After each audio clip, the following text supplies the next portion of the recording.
이슬람 그 성지 순례를 하는 어떤 다큐멘터리를 예전에 본 적이 있습니다.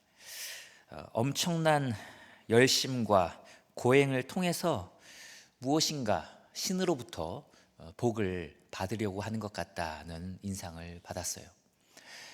굉장히 험난한 길이었고 비포장 도로였고 그런 산과 들과 강과 계곡을 건너서 자기들이 말하는 그 소위 성지까지 찾아가는 그런 순례였는데요. 그냥 걸어가도 굉장히 힘든데 음식도 제대로 못 먹고 그리고 몇 발자국 걷다가 엎드려 절하고 또 몇 발자국 한 두세 발자국 걷다가 엎드려 절하고 그거를 계속 그런 식으로 그 성지순례 소위 성지순례를 하더라고요. 그렇게 엄청난 고행을 하고 나면 뭔가 그들이 믿는 그 알라로부터 신으로부터 엄청난 축복을 받을 거라는 그런 기대를 하면서 그런 고행을 하는 모습을 보았습니다. 그 모습을 보면서 저 사람들의 신과 저 사람들의 관계가 무엇일까라는 생각을 해봤는데 절대 아름다운 관계가 아니었어요. 엄청난 고행을 해야만 그 대가로 신에게 무엇을 받을 수 있는 관계. 그렇다면 아버지와 자녀의 관계가 아니라 주와 종의 관계겠다. 노예와 주인의 관계겠다는 생각이 들었습니다. 신은 그들의 신은 주인이고 그의 신자는 종, 노예의 관계일 뿐인 거죠. 오늘 말씀도 1차적으로는 하나님의 자녀가 되었음에도 불구하고 자꾸 천박한 그 과거의 종의 모습으로 돌아가려고 하는 갈라디아 교인을 향해 기록되었습니다. 오늘 본문 1에서 3절을 보시면 이렇게 기록되어 있죠. 내가 또 말하노니 유업을 이을 자가 모든 것의 주인이나 어렸을 동안에는 종과 다름이 없어서 그 아버지가 정한 때까지 후견인과 청지기 아래 있나니 이와 같이 우리도 어렸을 때 이 세상의 초등학문 아래 있어서 종노릇하였더니 라고 기록되어 있습니다. 1절 2절을 보시면 하나의 비유를 들어서 이 바울이 자기가 표현하고 싶은 그 말을 표현하고 있는데요. 1절에 나오는 유업을 이을 자는 다른 말로 후사 혹은 상속자, 기업을 이을 자를 말합니다. 그러니까 당시에 그 시대 때 주인의 아들이 주인의 좋은 모든 것을 상속받을 수 있지만 때가 돼야 상속받을 수 있고 아직 나이가 어릴 때는 사실 종과 다름이 없어서 후견인과 청지기가 붙고 그 아래서 종처럼 순종을 해야 되는 때가 있었습니다. 그렇게 종처럼 순종을 해야 됐지만 주인이 정한 때가 되면 이제 더 이상 종이 아니라 아들로서 당당하게 아버지의 모든 좋은 것을 받아 상속하고 또 누리게 되었습니다. 그 비유를 들면서 3절에서 바울이 진짜 하고 싶은 말을 합니다. 마치 그런 것과 같이 우리도 어렸을 때, 즉 예수님을 만나지 못했을 때는 세상의 초등학문 아래서 종노릇했다고 말합니다. 여기서 초등학문은 원어로 스토이케이온인데 복음을 받아들이기 전에 갈라디아 교인들이 따르던 도를 의미합니다. 갈라디아 교회는 유대인과 이방인이 섞여 있었습니다. 그렇겠죠. 갈라디아 지역에서 이제 바울이 선교를 했는데 그 지역에 있던 디아스포라 유대인들도 있었을 거고 그리고 이방인들도 있었을 겁니다. 유대인과 이방인들이 섞여 있는 갈라디아 교회였는데 유대인들에게는 이 초등학문은 과거 자신들이 지켜왔던 할례와 더불어 지켰던 많은 율법 조항들을 의미했습니다. 그리고 이방인들에게는 자신들이 따르던 이방 종교와 철학을 의미합니다. 이 둘을 합쳐서 초등학문이라고 표현했는데요. 그렇게 표현한 것은 율법주의든 아니면 이방 종교와 철학이든 다 같이 불완전하기 때문입니다. 불완전하기 때문에. 그리고 조건이 붙는 행위 구원론적인 면이 있기 때문입니다. 율법을 열심히 지켜서 당연히 하나님께 인정받을 수 없겠죠. 당연히 이방 종교의 신을 열심히 섬겨서 하나님께 인정받을 수도 없습니다. 그건 하나님 앞에 오히려 가증한 일이 되는 거죠. 그러니까 갈라디아 교인들이 이전에 따르던 그 초등 학문의 수준에서는 절대로 하나님을 만족시킬 수 없고 하나님께 받아들여질 수 없는 오히려 가증한 그런 행동이었다는 겁니다. 시대적으로나 그리고 교회적으로도 아직 예수님이 오지 않으신 초등 학문의 때가 있었습니다. 예수님이 오기 전이겠죠. 그런데 개인적으로도 우리 모두에게 초등 학문의 때가 있습니다.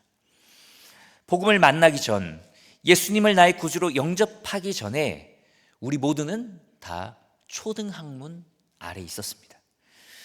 이것을 3절 말씀은 우리가 이 세상에 초등 학문의 종노릇하였더니라고 표현합니다. 종노릇했다. 초등 학문의 종노릇했다. 예수님을 모를 때 우리의 모습, 예수님을 또 아직도 모르는 세상 사람들의 모습을 한번 생각해 봅시다. 이 세상 사람들은 우리가 물질의 자녀라고 표현합니까? 물질의 노예라고 표현합니까? 물질의 노예라고 표현합니다. 왜 노예일까요? 돈이 된다면 무엇이든지 물불을 가리지 않기 때문입니다. 물질은 우리로 눈멀게 하고 그것을 쟁취하게 하기 위해서 채찍질합니다.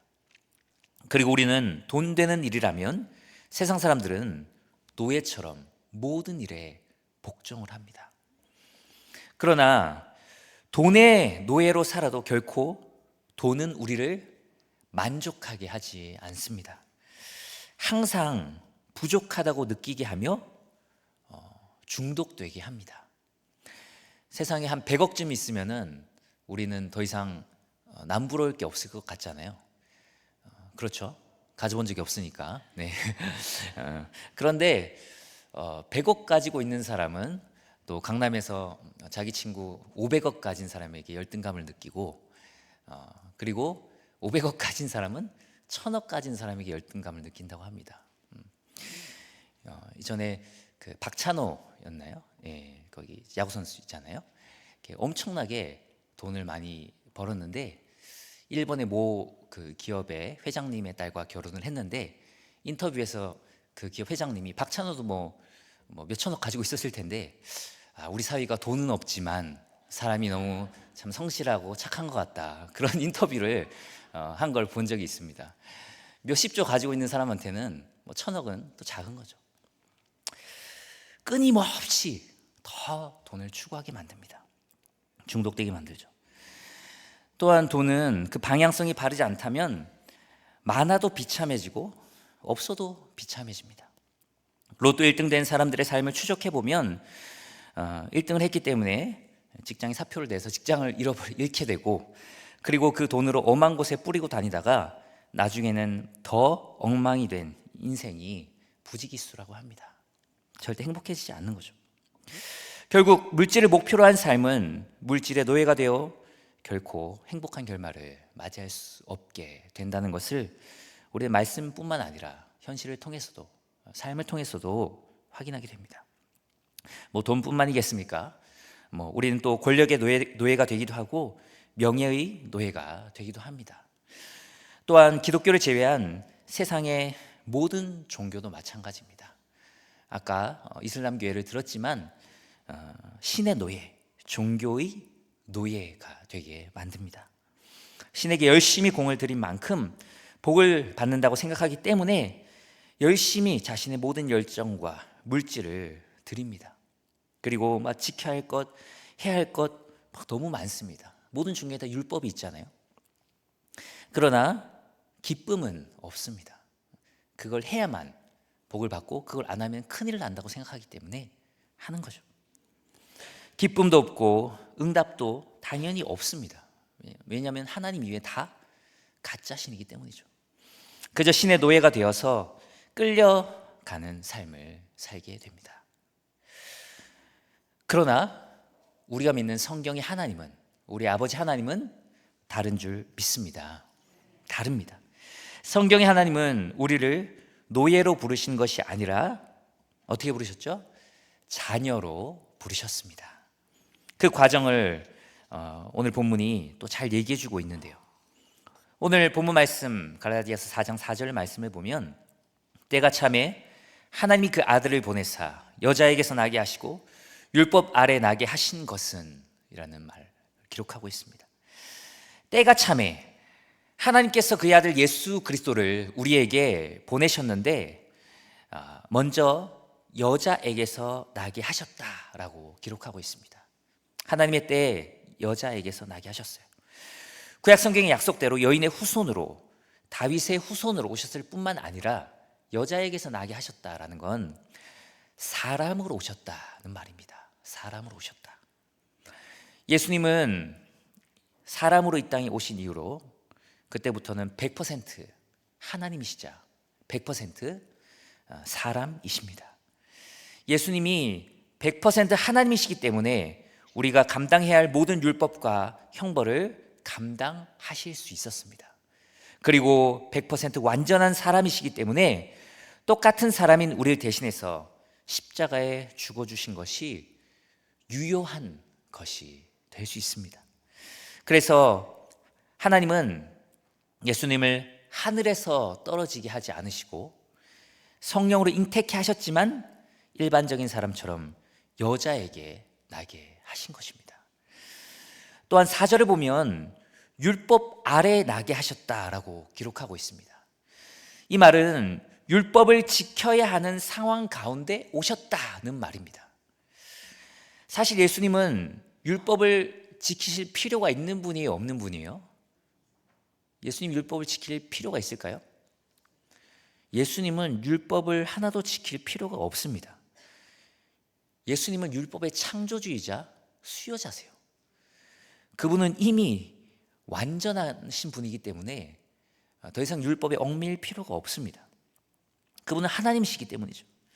그런데 율법 아래 태어나셔서 어려서부터 십자가에 죽으시고 다시 부활 승천하시기까지 끝까지 완전하게 율법 아래에서 율법에 순종하며 복종하며 사셨습니다. 율법을 다 지키셨어요. 저희 성경 교리 중에 그 능동적 순종, 수동적 순종이라는 게 있습니다. 예수님의 능동적 순종, 수동적 순종. 수동적 순종은 우리가 잘 아는 예수님이 십자가에 죽으신 사건을 수동적 순종이라고 합니다.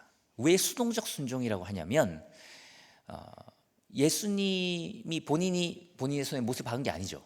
사람들이 예수님을 십자가에 못 박았습니다. 그런데 예수님께서 그 사람들이 십자가에 자기를 못 박을 때 못 박지 않고 그들을 물리치고 자신을 못 박으려고 하는 사람들을 다 죽이고 승리하실 수 있었을까요? 없었을까요? 있었죠. 네. 예수님은 하나님이시잖아요. 충분히 십자가에 못 박히지 않을 능력이 있었습니다. 그럼에도 불구하고 수동적으로 자신을 못 박는 것을 멈추지 않게 하고 그냥 그대로 당하셨죠. 그래서 십자가의 죽음을 예수님의 수동적 순종이라고 합니다. 근데 또 능동적 순종이 있어요. 능동적 순종은 모든 율법에 순종하시고 율법을 지키신 것을 능동적 순종이라고 합니다. 예수님께서 능동적으로 그렇게 안 하셔도 되는데도 불구하고 다 율법을 지키며 율법 아래서 하신 거죠. 예수님은 굉장히 효자셨잖아요. 사람들에게 어려서부터 사랑스러우셨잖아요. 예수님이 인간의 부모에게 왜 굳이 순종해야 될까요? 그럴 필요 없는 분이잖아요. 근데 그렇게 하신 거죠. 이웃에게 사랑을 받을 정도로 이웃을 사랑하신 겁니다. 하나님을 사랑하고 이웃을 사랑하는 율법을 완전하게 다 지키며 사신 거죠. 예수님은 우리를 살리기 위해 십자가에 죽으셨을 뿐만 아니라 우리를 살리기 위해 우리 대신 모든 율법을 지키신 겁니다. 그래서 5절에 이렇게 기록되어 있어요. 율법 아래에 있는 자들을 속량하시고 우리로 아들의 명분을 얻게 하려 하심이라. 속량이라는 말은 대가를 치른다는 뜻을 포함하고 있는 말입니다. 속이라는 말이 그렇거든요. 그래서 우리가 대속한다, 속량한다, 속죄한다 할 때 그 속에는 대가를 치른다는 의미가 들어있어요. 예수님이 대가를 치르시고 우리 대신 율법을 다 지키시는 대가를 치르시고, 그리고 십자가에 죽으시는 대가를 치르시고 우리를 구원하신 겁니다. 어떻게 만들기 위해서요? 아들의 명분을 얻게 하기 위해서, 하나님의 자녀로 만들어 주시기 위해서 그렇게 하셨다는 겁니다. 놀라운 하나님의 은혜 아닙니까? 결국 그래서 6절을 보시면 너희가 아들이므로 하나님이 그 아들의 영을 우리 마음 가운데 보내사 아빠, 아버지라 부르게 하셨느니라. 하나님을 아빠, 아버지라고 부를 수 있게 만들어 주셨다는 거죠. 네. 아빠, 아버지, 굉장히 친근한 표현입니다. 하나님을 아빠라고 부르고 하나님을 아버지라고 부를 수 있게 하신 거죠.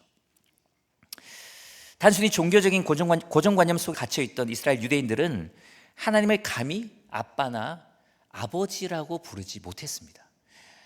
그러면 큰일 난다고 생각했고 신성모독이라고 생각했습니다.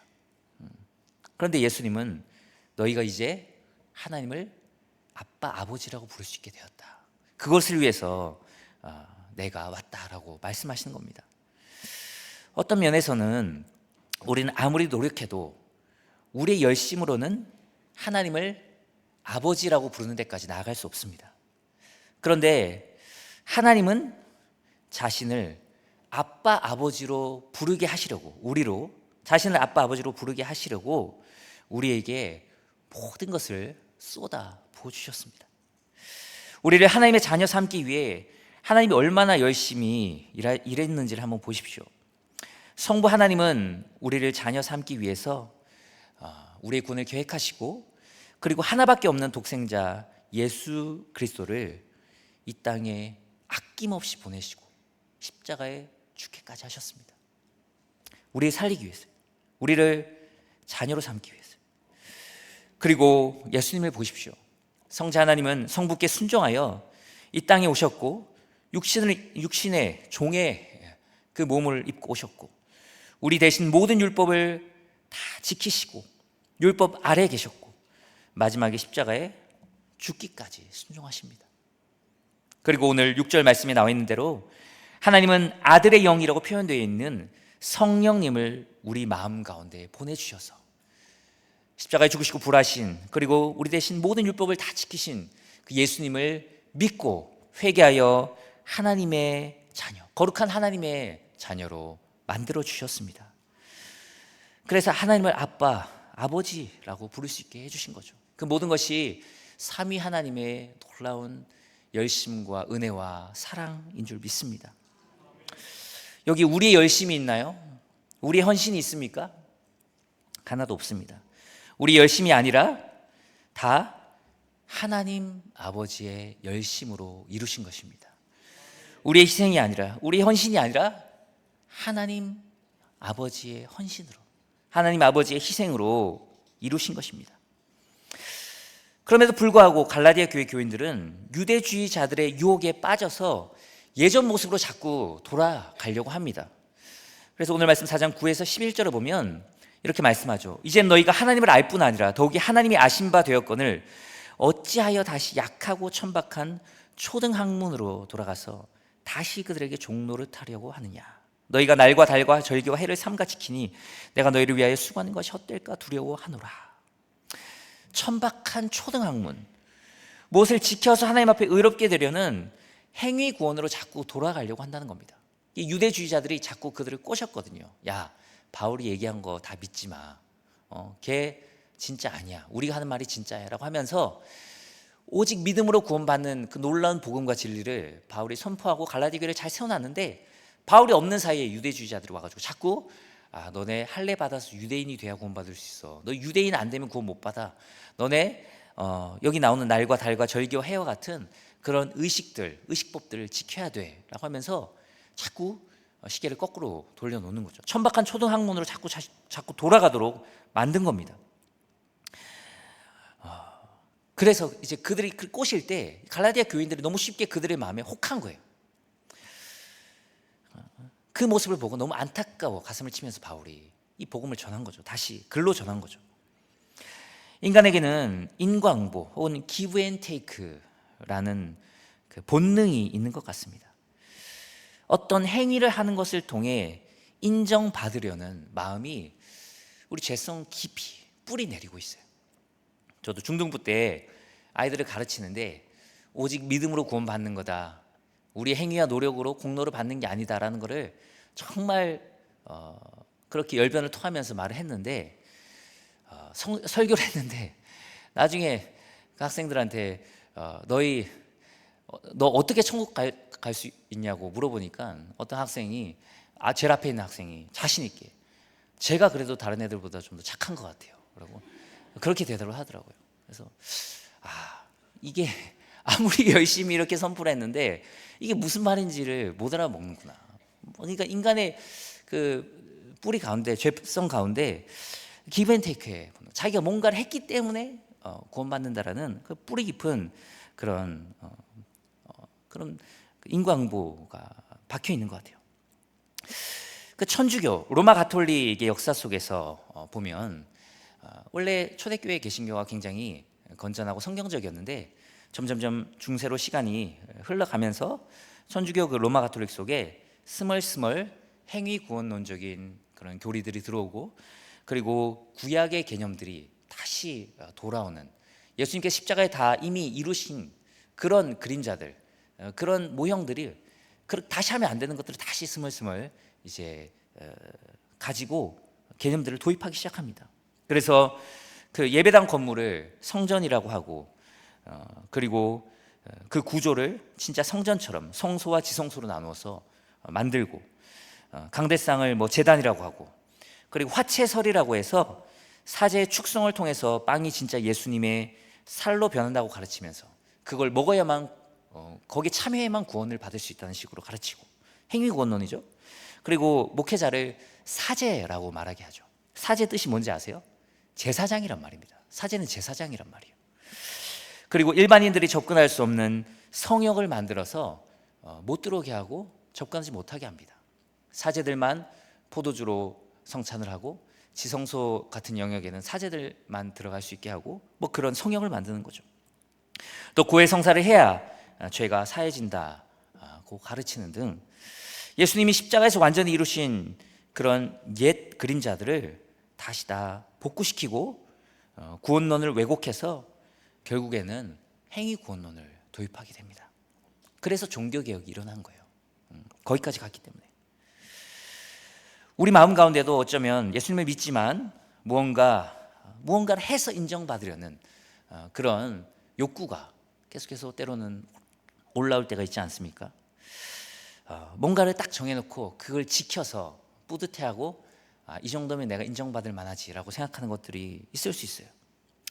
뭐 예배 시간에 절대 늦지 않고 빠지지 않기, 뭐 새벽 기도에 빠지지 않기, 헌금 철저하게 하기, 뭐 봉사 3개 이상 하기, 양육과정 2개 이상 듣기, 성경 뭐 1년 2독 이상 하기, 성교 하나는 꼭 가기, 이런 것들을 딱딱딱 정해놓고 내가 이걸 했다라는 것을 통해 하나님과 사람에게 인정받고 싶어하는 그런 심리죠. 사실 안 해서 그렇지 이런 거 뭐 하면 너무 좋긴 좋은데 우리가 어떤 마음가짐으로 그걸 하느냐라는 걸 우리 마음속 깊이 들여다볼 필요가 있습니다. 그런 것들을 해서 하나님께 인정받고 함으로써 내 마음이 시원해진다면은 다시 어쩌면 종으로 돌아가려는 행위일지도 모릅니다. 로마서 8장 15절 말씀 우리 다 같이 한번 읽어볼까요? 시작. 너희는 다시 무서워하는 종의 영을 받지 아니하고 양자의 영을 받았으므로 우리가 아빠 아버지라고 부르짖느니라. 아멘. 네. 종의 영은 어떤 거죠? 무서워하는 종의 영. 종의 영은 노예는 주인을 두려워하고 무서워합니다. 그러나 자녀는 아버지를 기뻐합니다. 자발적입니다. 제가 어릴 때 생각해 보면 그런 극명한 그 차이를 제가 느낀 적이 있습니다. 제가 크게 이제 충격받은 것, 이제 그러니까 저희 가정에 대해서 이제 충격받은 것 이제 두 가지가 있는데요. 하나는 반찬에 대해서 충격을 받은 적이 있습니다. 네. 뭐 들으면 되게 웃으실 일인데 어릴 때부터 반찬은 무료라고 생각을 했어요. 당연히 엄마가 그냥 해주는 거지라고 생각을 했는데 어느 날 반찬 가게가 생겼잖아요. 반찬 가게가 생기고 그 반찬 가게에서 반찬을 파는 걸 보고 충격을 받은 거예요. 그리고 엄청 비싼 거예요, 생각보다. 반찬을 돈 주고 사 먹어? 라는 생각을 한 거예요. 왜 반찬을 돈 주고 사 먹지? 반찬은 그냥 당연히 무료로 엄마가 해주는 거 아니야? 라는 생각을 했었던 거죠, 어릴 때는. 근데 깨달음을 얻은 거죠. 엄마가 그냥 무료로 이게 그냥 틱하게 올라가는 게 아니라 어머니 엄청난 노고와 또 그 재료 값을 지불했기 때문에 이걸 내가 이때까지 먹을 수 있었구나라는 그런 신선한 충격이 있었던 적이 있습니다. 그리고 또 하나는 집에 대한 충격인데 어느 날 뭔지 모르겠는데 그 주제 어떤 주제로 이렇게 제가 투덜투덜 했는지 모르겠어요. 근데 막 논쟁을 하다가 어머니가 저에게 했던 말이 기억이 남습니다. 집에 대한 건데 여기가 네 집이냐 엄마 아빠 집이지 라고 한 말이 아직도 기억이 나요. 그때 큰 깨달음을 얻은 거죠. 여기가 내 집이 아니구나. 아빠 엄마 집에 내가 얹혀서 사는 거구나. 생각해보면 어릴 때부터 당연하게 이 집에서 먹고 자고 살았고 밥을 먹었고 월세를 내긴커녕 돈을 달라고 합니다. 용돈을 달라고 하고 그런 걸 너무 당연하게 생각했어요. 근데 생각해보니까 아빠 엄마기 때문이죠. 아빠 엄마기 때문에 당연하게 요구하고 또 아빠 엄마는 당연하게 은혜로 저에게 베풀어 주셨습니다. 아저씨나 옆집 아줌마 같았으면 그렇게 못했겠죠. 아빠 엄마기 때문에 가능한 겁니다. 우리가 자녀라면 감사함으로, 기쁨으로, 그리고 하나님을 아버지 대할 겁니다. 그러나 종과 노예는 두려움으로 하나님을 대합니다. 우리가 혹시 뭔가 예배를 안 드리면 큰일 날 것 같아서 드리는 분 없으십니까? 어떤 분 간증하면서 그러더라고요. 예배 안 드리고 놀러 갔다가는 번개 맞을 것 같다고. 네. 그래서 예배는 드리고 가야 된다. 뭔가 큰일 날 것 같아서, 헌금 안 하면 뭔가 경제적으로 폭삭 망할 것 같아서, 그리고 하나님 앞에 더 인정받으려고 우리가 뭔가 열심히 한다면 하나님 아버지는 굉장히 서운하실 것 같아요. 네가 아들인데, 네가 자녀인데 왜 나를 옆집 아저씨 대하듯 대하냐? 네가 그렇게 열심히 안 해도, 네가 그런 거 다 충족시키지 않아도 난 너를 사랑한단다. 난 너에게 내 모든 걸 주었어. 네가 그 해야 된다는 거 안 해도 절대 번개치지 않을 거야. 그렇게 말씀하시는데 우리는 마치 노예처럼, 노예가 주를 대하듯이 그렇게 주인을 대할 때도 때로 많이 있는 것 같습니다. 우리가 정말 하나님을 아버지로 생각한다면 우리는 더 이상 인정받기 위해서 두려움 때문에 하지 않을 것입니다. 모든 예배 생활과 우리의 모든 삶이 자발적일 것이고, 그리고 기쁨으로 하게 될 줄 믿습니다. 우리 가운데 주님이 주시는 이 기쁨이 넘치기를 소망합니다. 정말 아들됨, 딸됨을 누리며 하나님의 모든 좋은 것을 누리고 하나님과 함께 누리며 감사함으로 살아가는, 그렇게 예배드리는 우리 모두가 되기를 축복합니다. 함께 찬양하겠습니다.